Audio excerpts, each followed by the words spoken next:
This is the book of the Divine Mother.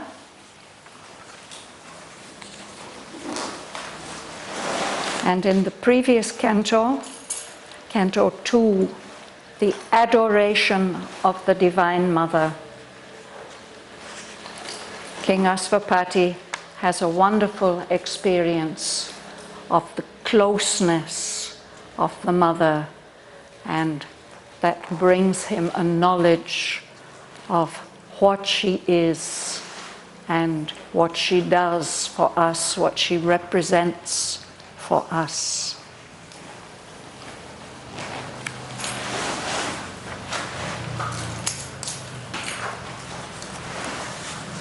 The last line, or the last sentence of the previous canto: only he yearned to call forever down her healing touch of love and truth and joy into the darkness of the suffering world. His soul was freed and given to her alone.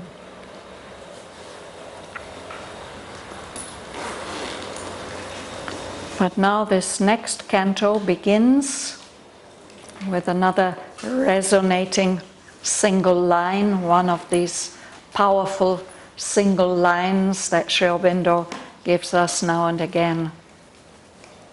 A mightier task remained than all he had done. We might think that meeting the Mother is the culmination of his yoga, but he realizes that even more is in front of him than what he has already achieved. So I will read about a page and a half, and then we'll go back to the beginning and look at each sentence in detail.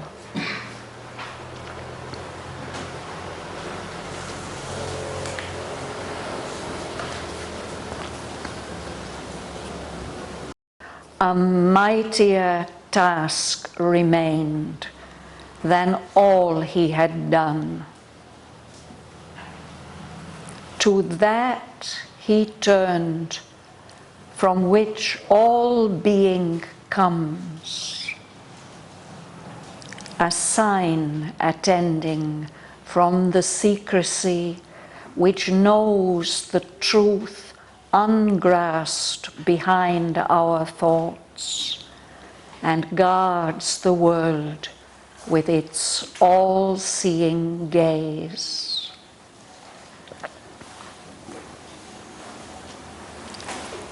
In the unapproachable stillness of his soul, intense, one-pointed, monumental, lone, patient he sat, like an incarnate hope, motionless on a pedestal of prayer.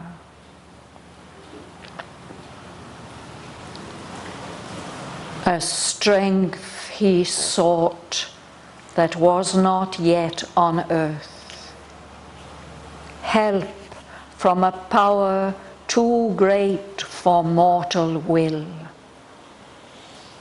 the light of a truth now only seen afar, a sanction from his high, omnipotent source.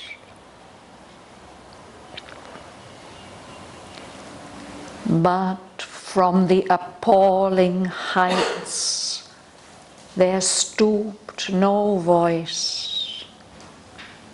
The timeless lids were closed, no opening came. A neutral, helpless void oppressed the years. In the texture of our bound humanity, he felt the stark resistance, huge and dumb, of our inconscient and unseeing base. The stubborn, mute rejection in life's depths. The ignorant no in the origin of things. A veiled collaboration with the night, even in himself survived and hid from his view. Still something in his earthly being kept its kinship with the inconscient whence it came. A shadowy unity with a vanished past, treasured in an old world frame, was lurking there, secret, unnoted by the illumined mind. And in subconscious whispers and in dream, still murmured at the mind and spirit's choice. Its treacherous elements spread like slippery grains, hoping the incoming truth might stumble and fall. And old ideal voices wandering moaned and pleaded for a heavenly leniency to the gracious imperfections of our earth and the sweet weaknesses of our mortal state.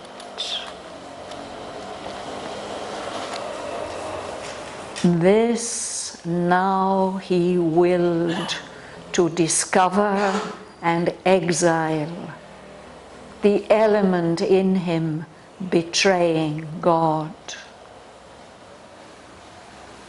All nature's recondite spaces were stripped bare.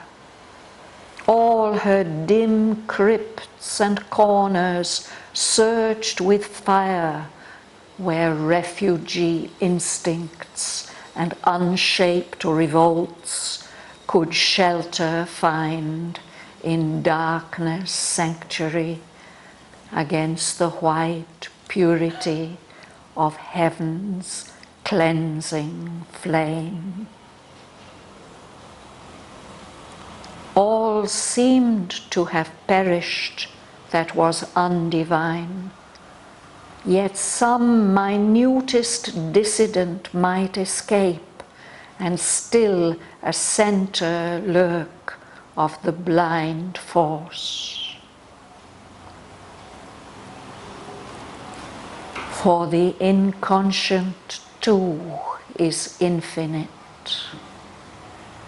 The more its abysses we insist to sound, the more it stretches endlessly.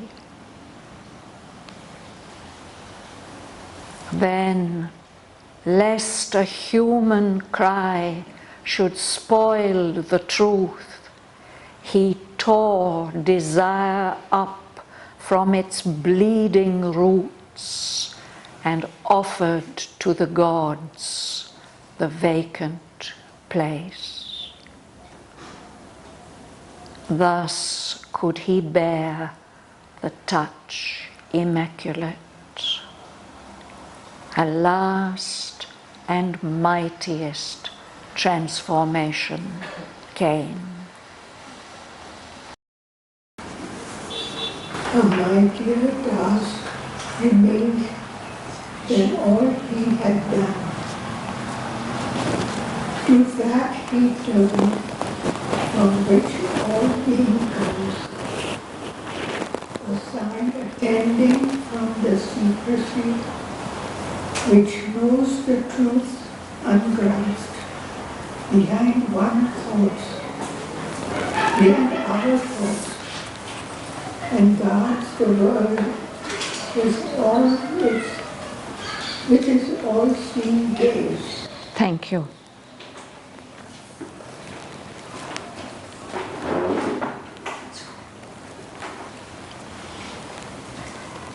So a mightier task, a much bigger task remained, was still there than all he had done.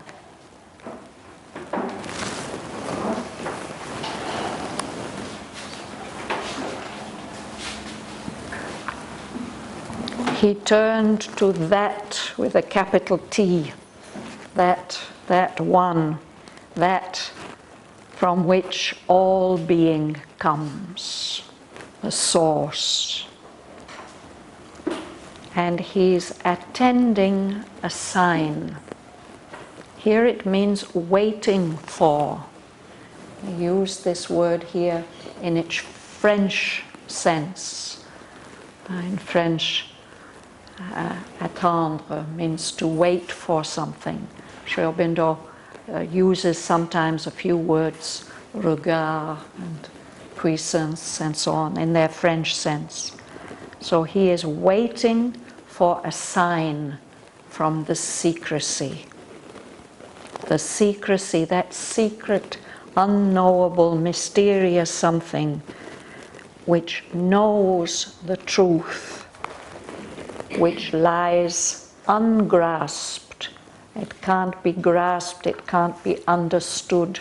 It's there, veiled from us by our thoughts. It's behind our thoughts. But that ungrasped truth is guarding, is protecting the world with its all-seeing gaze. It sees and knows everything and is protecting, guarding the world.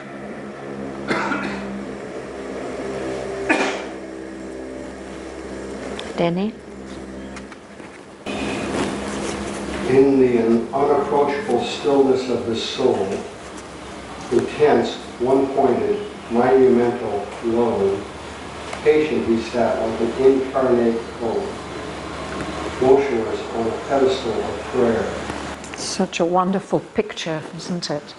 Of Asvapati, absolutely concentrated, withdrawn in the unapproachable stillness of his soul, intense, one-pointed. There's something massive, monumental, like a great marble monument.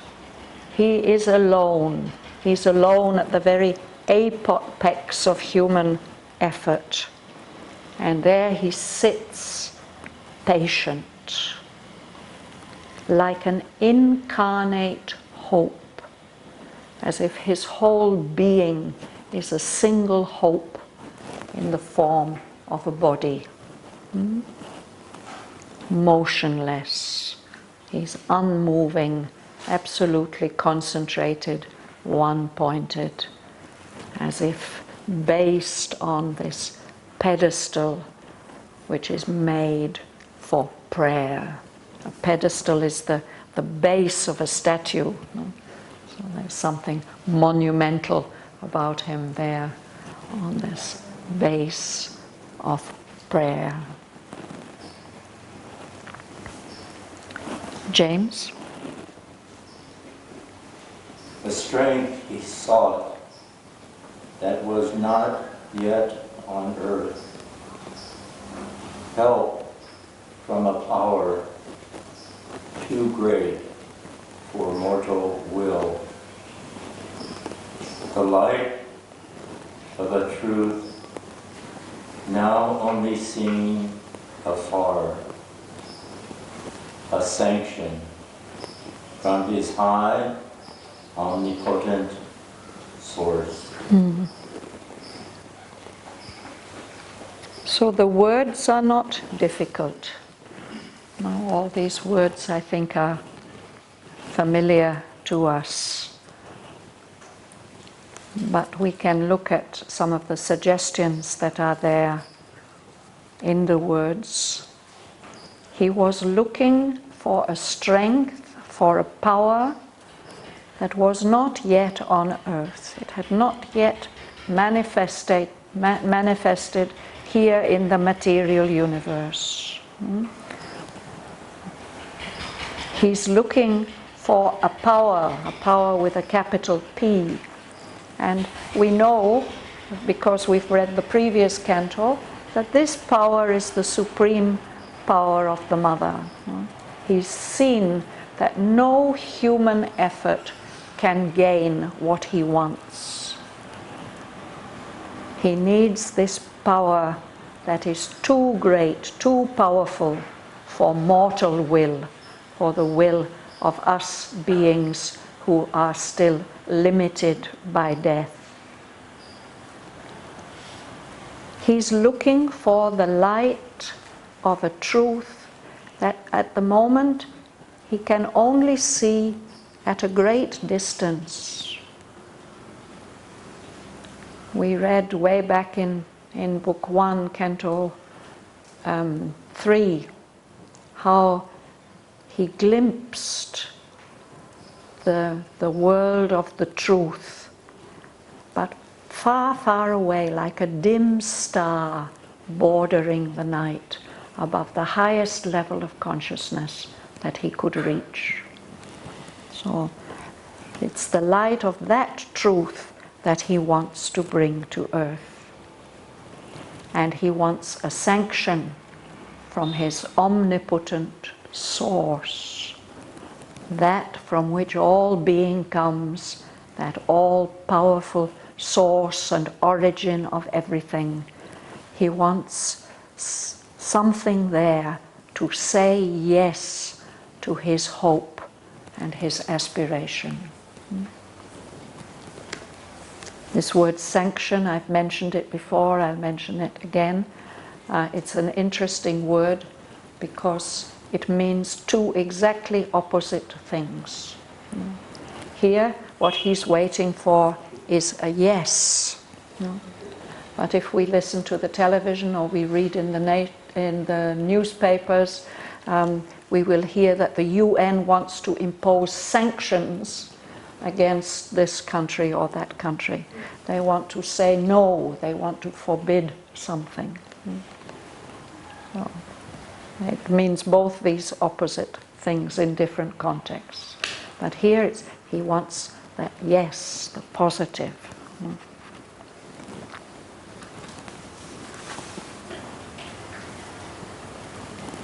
Yes, please. But from the appalling heights there stooped no voice. The timeless lids were closed. No opening came. A neutral, helpless void oppressed the years. Thank you. So again, he's in this state which obviously comes from time to time in the spiritual life, of being there, waiting, aspiring, having a clear vision of what he wants. But there seems to come no response from those heights above him. Sri Aurobindo says they seem appalling. They fill him with awe. There's something formidable and even frightening about those heights. There's something, I would say, awe-inspiring. No voice comes down. We stoop to pick something up. No voice comes down from those appalling heights. The timeless lids, it's as if those eyes, he has glimpsed the face of the eternal, but now the eyes are closed. They're not looking at him, they're not paying any attention to him. No opening came. There's no response.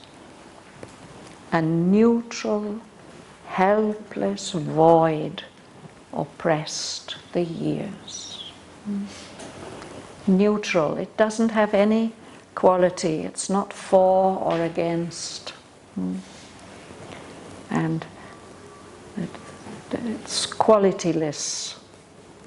And in this case, it's an emptiness that seems to be helpless and to have no help to offer. It doesn't seem to receive any help. This is oppressing. It's like a weight that is being carried by time. This lack of change, of things remaining as they are. In the texture of our bound humanity, he felt the stark resistance, hues and doubt of our inconscient and unseeing ways, the stubborn mute rejection in life's depths, the ignorant no in the origin of things. Yes. So when he looks to see why it is like that, why is nothing changing, why is no response coming, he feels that in this humanity which he is representing, which is bound, it's not free, no? In its very texture, in its substance, there is a resistance. There's something that's saying no, in a very absolute way, a stark resistance, huge, dumb resistance. This is the resistance of our base. We have evolved up from the inconscient, and there's this unseeing, unconscious basis which we are carrying with us all the time in the texture of our humanity. And that doesn't want to change. That's how the poem starts, no? That there's the mind of night refusing. It doesn't want to wake up. It doesn't want the light to come. So this is an expression of that. He's seeing that there he is, he's done so much in consciousness, but still there's something that is resisting and refusing. The stubborn, mute rejection. It's saying, no, I don't want. It doesn't put it in words, it just refuses. And it goes on refusing, something that's stubborn. It's something that won't change. No? This is in the very depths of life. It's even deeper than that. It's the ignorant no in the origin of things. The very opposite of the yes. The thing that says no.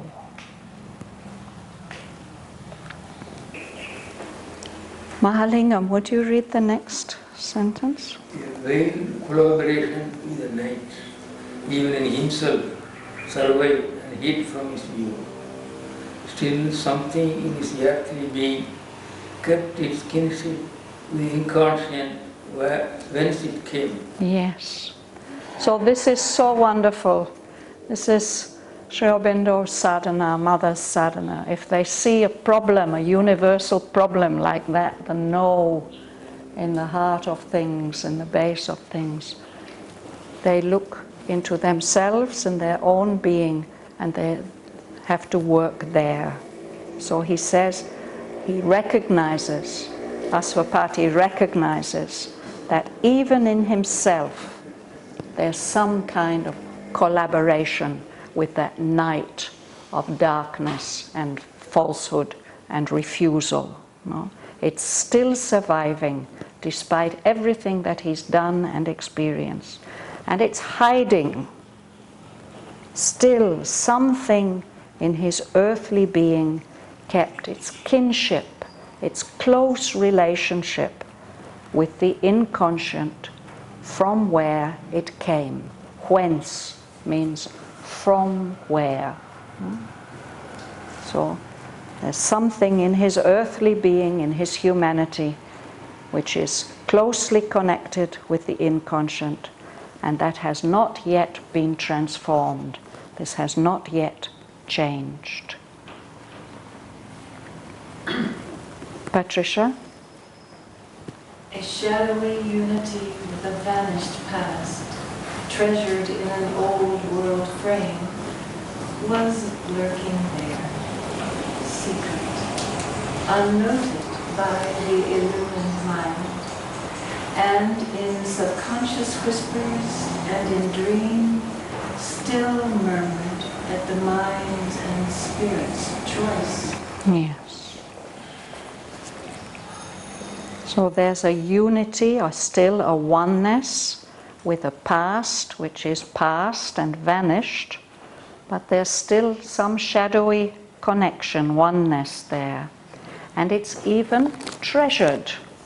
Something is valuing it and holding onto it in this old world frame, a frame that belongs to a time that is already past. And it's lurking there, it's hiding. We've had this word many times. The tiger lurks so that it can catch its prey. It's secret, so that the mind, even that illumined mind that he has, doesn't see it. It's hiding there. It shows itself in subconscious whispers, the little whispers that come. We are not even aware of them coming, but they influence us. And in dream, it's still murmuring. Murmuring in the sense of complaining, grumbling. Murmuring can mean just that you speak very, very softly. People can't hear you easily. But often when we are speaking very softly like that, it's because we don't want somebody to hear, because we are complaining, grumbling. So here it's in that sense. It's murmuring. No, I don't like it. I don't like it. It's murmuring, it's complaining at the choice which has been made by the mind and the spirit. So this is going on in us all the time. That's why we can't always do the things that we want to do. Spirit also murmured. Spirit also murmured. No, the spirit's choice. It's murmuring at that subconscious element, inconscient element, is murmuring at, it's murmuring against the choice that's been made by the mind and the spirit. Our soul may decide to do yoga, to seek the divine, and even the mind may be convinced. But that's not the end of the story at all. That's just the beginning of the difficulty. So the vital and the lower vital he's not mentioning. They are not made the choice in a way, right? Maybe they have made the choice. We saw how he has transformed the vital already in Book 2, the end of Canto 8. So this is something in the texture. This is something in the substance, which is subconscious, which is... Its treacherous elements spread like slippery grains, hoping the incoming truths may stumble and fall. And all ideal voices wandering moaned and pleaded for heavenly leniency as a gracious imperfections of our earth and the sweet weaknesses of our mortal state. There's something that's... Yeah. You recognize this, no? Yeah? So these are elements, and they are treacherous. They are betraying our choice, the choice of our spirit and our mind.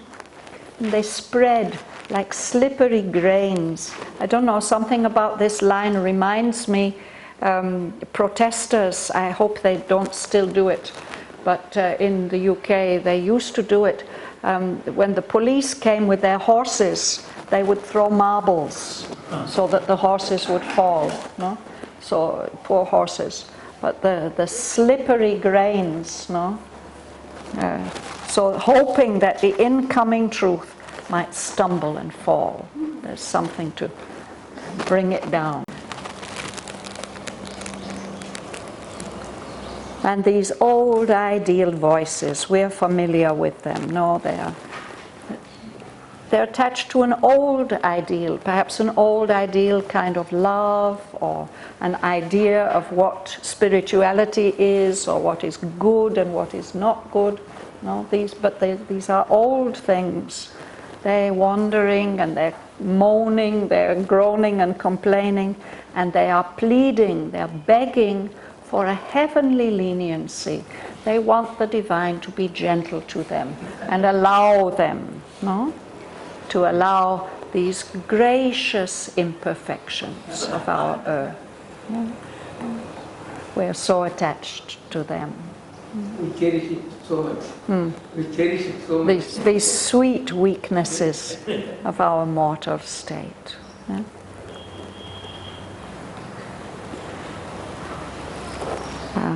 Dhanalakshmi.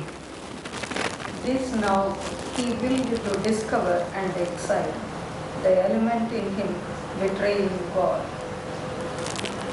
All nature's recondite spaces were stripped back, all her dim crypts and corners searched with fire, where refugee instincts and unshaped rigours could shelter, find in darkness sanctuary, against the white purity of heaven's cleansing flame. Yes. So this is what the sadhak has to do, no? If he becomes aware of some treacherous element there, then it's no use just aspiration and surrender. That aspiration and surrender has to get expressed in active rejection, no? And we have to find those elements. He willed to discover what it is that's holding back, what's resisting, and he wants to exile it, to send it out of his being. This element in him which is betraying God, which is not faithful to the divine. Is it possible to, it's something that is not you, or what? Well, he uses this word exile. It means to send it out. So it's not you. It shouldn't be you. Yeah, it shouldn't be part of you. Yes. So in order to discover it and exile it, he strips bare all those recondite, it means hidden, complicated spaces that are there in the depths. No? He just strips them bare. It's like cleaning out your storeroom. No? Better take everything out into the sunlight and clean it all out, and then you'll find what is useful and you can put back again. Yeah. This is a description of a very advanced stage. That is something that we can take. We can do in a small way at our own level, whenever we become aware of something that's betraying our aspiration. No? And it's often quite painful. No? So he searches all the dim crypts, the deep places where there's no lights, the corners. He searches with fire, because it's fire which is purifying, and it's fire which is the expression of the will and the aspiration.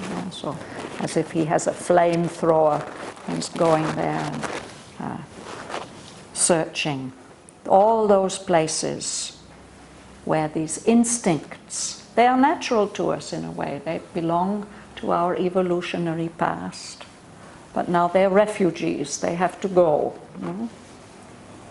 And unshaped revolts. There are things that are resisting, that are refusing to obey. They do it without expressing themselves in a secret kind of unshaped way, so they are difficult to recognize. He wants to make sure that they cannot stay there, that they couldn't find shelter in darkness, sanctuary.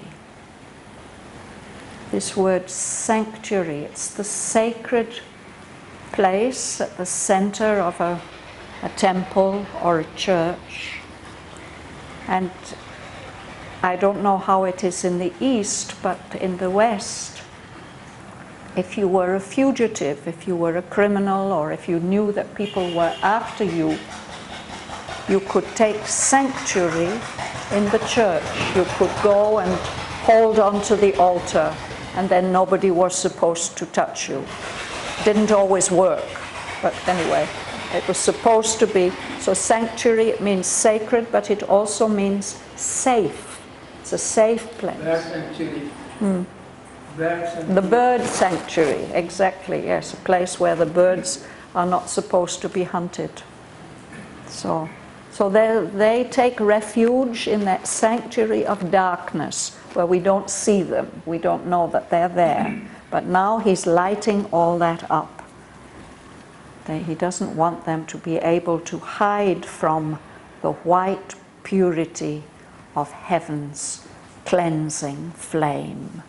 That flame that demands purity. This is a Vedic image, no, in a way.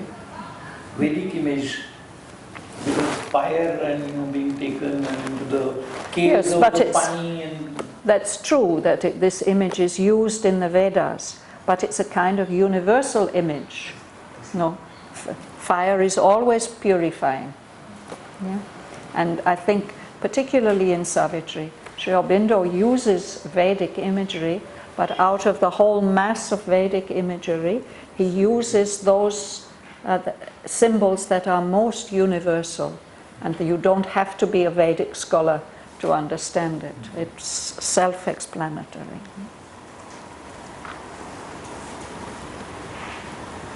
Somebody's sitting there at the back. Would you like to read? All seem to have perished that was undivine. Yet some minutest dissident might escape, and still the center of the blind force. Yes. So he felt that he is pure. It seems to be that everything that's undivine, contrary to the divine, is dead, it's perished, it's not there anymore. And yet he thinks some most minutest, the tiniest little dissident. A dissident is somebody who doesn't agree. No? He might have escaped from that search, and then it would still be a center of the blind force, of the inconscient.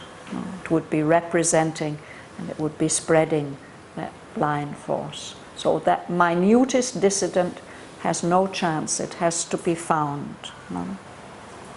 But this is a very difficult task. Linda. For the inconscient to is infinite. The more its abysses we insist to sound, the more it stretches endlessly. Yes. So we were reading about this in the Life Divine recently, that the inconscient is like an inverse reproduction of the superconscient. It too is infinite and holds infinite potential. So the inconscient too is infinite. And the more we try to sound, sounding, this is what sailors do, to try and find how deep the sea is. So I suppose the oceanographers, they try to find out how deep is the abyss. They must have instruments, probably they do it with radar or echolocation or something these days. The more we try to sound, the more we try to find the bottom of those abysses, those deep places, the more it stretches endlessly. It's infinite. We can never get to the end of it. Shakuntala, would you like to read? Then, lest the human cry should spoil the truth, he tore desire up from its bleeding roots and offered to flowers a vacant place. So this is obvious, no? He did this so that there's no element, no human cry is allowed to spoil that truth that he's aspiring for. So it's like pulling out your own tooth. Horrible. Tore desire up. Or perhaps it's even more complicated than that. It's something that's deeper rooted even than a tooth. Tore it up from its bleeding roots. So this can be a very painful process. And offered to the gods the vacant place. So last two lines, Joel, would you read it? Thus could he bear the touch immaculate. A last and mightiest transformation came. Yes. Well, because he's able to make this supreme effort of renunciation, he's able to bear that touch which the very texture of humanity was fearing. No? This immaculate touch, this touch of absolute purity, of ether and of fire, he says somewhere else. And the last and mightiest transformation came. This is, I think, the third or fourth transformation that we have read about Asvapati experiencing. This is the last and the most powerful transformation came. I would like to stop here for today. Shall we read the lines together?